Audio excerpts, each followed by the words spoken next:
Well, Man United have held Rasmus Hojlund talks. Welcome to this channel, United Matters channel it is, and it's strictly Manchester United news that we do onto this good user-friendly channel known as United Matters channel. Smash the like button, comment and share.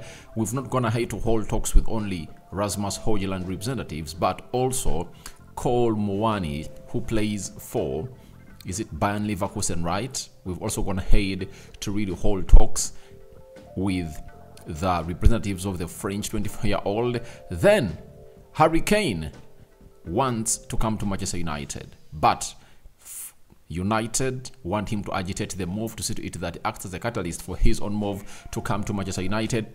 And lastly, Erik ten Hag has gone ahead to make a decision that I'm not getting in a new right back. Dalot and Bissaka are my two right back choices, all options that I have at Manchester United. Smash the like button, comment and share, and let's see this video hit close to 200 likes, right? And Rokan David is my name. Now let's set off and see how exactly can we really let this happen and take us to the level where we deserve to be. Now, Laurie Whitwell, a United correspondent for The Athletic, early this morning told us that Man United have held detailed talks over potential deals for Atalanta striker Rasmus Hojlund and Eintracht Frankfurt forward Randall Kolo Muani. Out of the two, Hojlund is seen as the likelier player to join United at this stage. Right. This is music to my ears, and I know many viewers of United Matters channel really like Rasmus Hojlund, and I too like the player. One, he's young, 21 years of age. When you look at his ability of really scoring goals, it's really out of this world, and you would at any point really choose him over Kolo Muani. I don't underestimate the quality of Kolo Muani, but I think this lad is really one of a kind that you have to reckon with if at all you are talking about who do you want to bring in as a center forward. You know, Erik ten Hag is one of those managers that is so much known for grooming young talent. Now, if you are told that of the two, who is really at a level of really learning more, I think it's Rasmus Hojlund, because Kole Muani is just 1 year away from hitting his prime, because most players hit their prime at 25 years of age. Kole Muani is 24 years of age. Rasmus Hojlund is just 21 years of age. That means he's 4 years away from hitting his prime. And to me, I believe he is the right man that we should go in for. And that's why you see to it that even a correspondent of United is telling us that Hojlund is said to be the likelier player to join Manchester United at this stage. And I think that is music to ears to all of us, the fans of United, because if you look at Hojlund and how he plays, I think he can really lead that line and really score very many goals. And I don't know where it was written that a player who is 21 years of age cannot come in through and obviously do the job. Look at Erling Haaland at City. He's firing in all cylinders at City. And I hated it when I heard the story being reported by certain journalists that Hojlund will be 1 year early if at all he joins Manchester United, meaning that he should stay 1 year at Atalanta and then he joins Manchester United. And I ask, where do these people really get these stories from? United, in the summer of 2020, went ahead and signed Amad Diallo from Atalanta at 45 million pounds. 30 million pounds up front, and the other ones will come in as add-ons, and they brought him directly at Manchester United. Trust me, if we don't sign Rasmus Hojlund this summer, we are going to find ourselves in a situation that is really so much terrifying that next season we aren't going to be having a variety of strikers to choose on, and he's going to be ×2 the price right now. His price is like at 50 million pounds. If we don't sign him this summer, next summer they are going to call in for 100 million pounds for this player. If you are wise enough, you go in for him when the price is in between 50 and 55 million pounds. And I think Ten Hag is an admirer of this player. Remember, this story dropped on the 14th of March 2023 when the players were really going for their internationals. And guess what? Rasmus Hojlund ended up scoring 5 goals in the 2 games that Denmark played. That's it.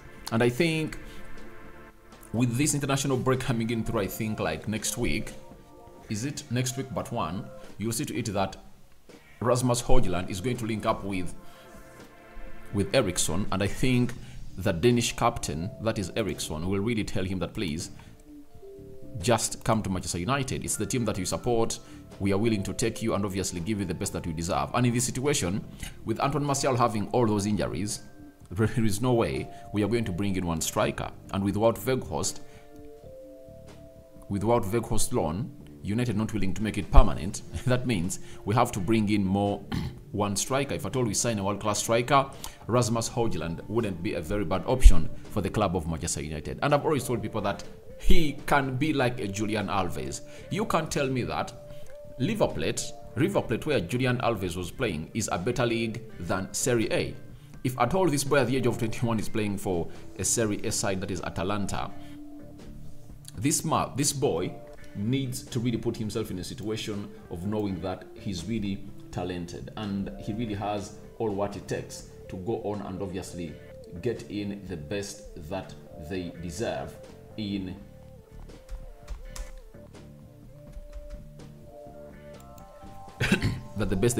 as a footballer, because he deserves everything that he has right now. When you look at the table, Atalanta is going to be playing in Europe in the UEFA Europa League. They're having 61 points.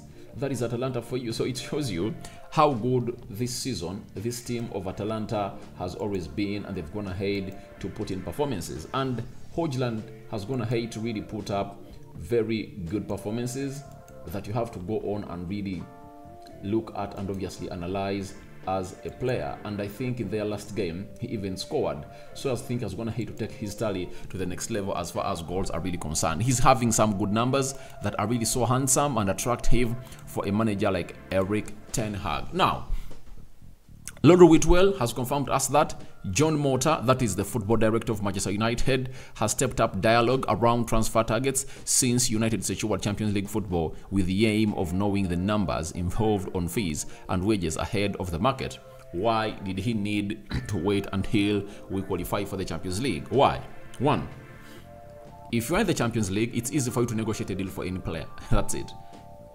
Every player would love to come in and play at the club where there's Champions League. Secondly, Champions League means in more money from Champions League, that is UEFA, and from the kit sponsors, that is Adidas. We are going to be getting £70 million for the club of Manchester United, and you get in some £56 million from the UEFA Champions League. That's 130, and we have 135 million pounds coming in from the Premier League. So that is close to 600. So that's close to 300 million pounds. So you see to it that money is really going to be there, and that's why he waited for us to qualify for the Champions League and obviously started to go in and inquire on the numbers. Which numbers? How much will these players go for, and how much are their teams willing to sell them? Now, for Muani, 100 million euros, that is close to 80 million pounds, is being called in by Frankfurt. But why should I pay 80 million pounds when there is a player like Goncalo Ramos, 21 years of age, proven more than this Kolo Muani guy, 3 years younger than him even, and he goes for only 100 million pounds? I'd rather go for Ramos. I'd rather go for Rasmus Hojlund. That's it. Now, Lord Whitwell has told us that ideally, Erik ten Hag would like to bring in an experienced striker and a younger one who could develop to Manchester United, but such an expense would depend on the player sales. I think the player sales are really going to happen, and we are going to sell very many players. Dean Henderson, Scott McTominay, Fred, Harry Maguire, Alex Telles, Eric Bay, Brandon Williams. So we have lots of players to sell. Anthony Elanga is the latest that have been put onto the ladder by Manchester United. So I think we can raise some good amount of money from the sales of those players that everyone is really talking about. So I think let's wait and see how that's going to pan out, and obviously bring in the best that we deserve at the club of Manchester United this summer. You know, Lord Whitwell really had a lot to say about this transfer.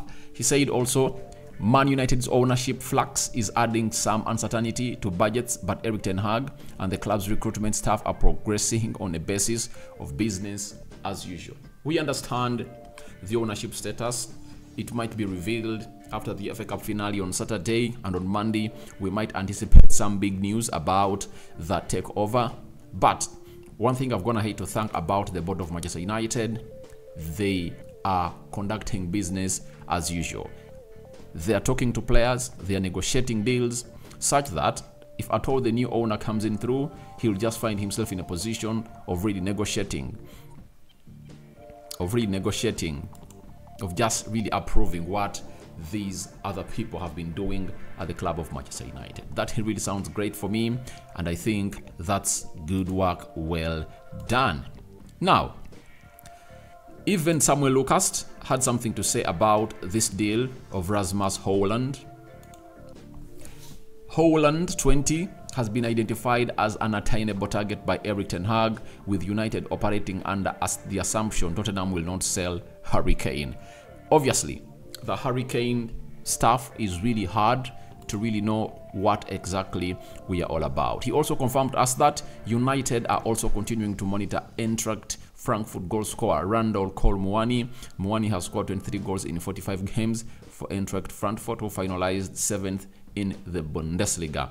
That is how he went ahead and really confirmed this. Now, let's go into the Harry Kane situation. You know, most of you are really wanting to know about Harry Kane. After Rasmus Hojlund, you would like to know what the deal of Harry Kane is all about. Now, what's the deal of Harry Kane all about? Now, Sammy McBall, a chief football reporter for Daily Mail, has told us that Harry Kane is open to joining Manchester United, but it remains to be seen if he's willing to agitate for a move. So, Harry Kane is open for a move to join Manchester United, but it remains to see if he is willing to agitate for a move. And we know why United have really reached this level of obviously looking in for options for Harry Kane, because Spurs is willing to play a hardball to see to it that they don't really sell Harry Kane to Manchester United. And now, what is really called for, it's for Harry Kane to find himself in a position of handing in what we call a transfer request and tell the board directly that I'm not renewing my contract. That's it. I'm leaving the club. If you're not selling me this time around, next summer I'm going to leave as a free agent and I'll go to where I want to go. So, if you didn't sell me to Manchester United, I'm going to find myself in a situation of not putting pen to paper. That's it.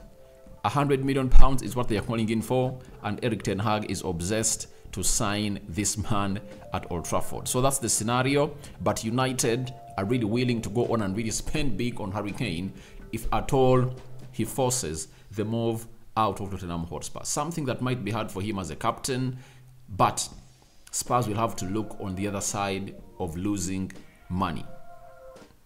How do you lose £100 million, yet there is a team that wants to pay it to you just 1 year before the contract of your player expires? I think that will be bad business for Daniel Levy, and he has to accept that things have gone ahead to really act out bad for you, and you have to go ahead and really sell the player and then reinforce the club. I understand Harry Kane is the favorite loved player at Tottenham Hotspur, and what are they all about? They want to show their fans that at least we fought a little bit to keep this player, but we had nothing to do because the player didn't want to renew his contract. I think that's the statement that Spurs are trying to pull out. That's why they're playing a hard ball.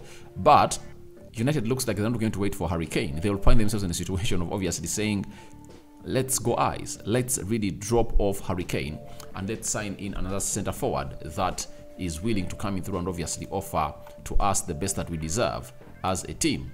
That is it. Now, after the Harry Kane story, let's talk about the right back situation of Manchester United. most of us, we are really worried about Aaron Bissaka, Diego Dalot, and we're asking ourselves, how is Erik ten Hag going to do it? Because towards the January transfer window, he was sold on a move to really sell Aaron Bissaka and get in Frimpong. But ever since then, Bissaka's gonna have to turn out to be one of the best right backs at United under the era of Erik ten Hag. They've gone ahead to share the two halves of the season. The first half of the season, Dalot was really unstoppable. The second half of the season, Aaron Bissaka has been unstoppable. So, as it stands, it looks like we aren't going to find ourselves in a situation of losing any of the two. Ten Hag is sold on an idea of having these two at the club of Manchester United. Now, this is Paul Hurst, is a correspondent of United for the Times. He has confirmed us that Man United have decided not to sign a right back this summer and stick to Aaron Bissaka and Diego Dalot. That's a very good confirmation, but I saw it coming. I saw it coming. In an era where we lacked a lot of money to spend, you cannot go ahead and really tamper that right back situation. When Dalot's contract was really announced, relief came over me. I knew that obviously it's done and dusted. Erik ten Hag has now gone ahead to make his decision to keep these two guys. So tell me your thoughts about United holding Hojlund talks. You know, officially, Harry Kane open to coming to Manchester United, but he has been told to agitate the transfer. And lastly, what do you make of Erik ten Hag making a decision of keeping Aaron Bissaka and Diego Dalot at Old Trafford and not getting in Frimpong? Good night, guys. I cover you all in the precious blood of Jesus Christ. See you in the morning. Remember, we are going to really be kickstarting it off early in the morning and then try to add up more stories that are really coming in through. Erik ten Hag press conference is one of those that we are highly anticipating for. The players have already arrived in London at Wembley. Bye-bye.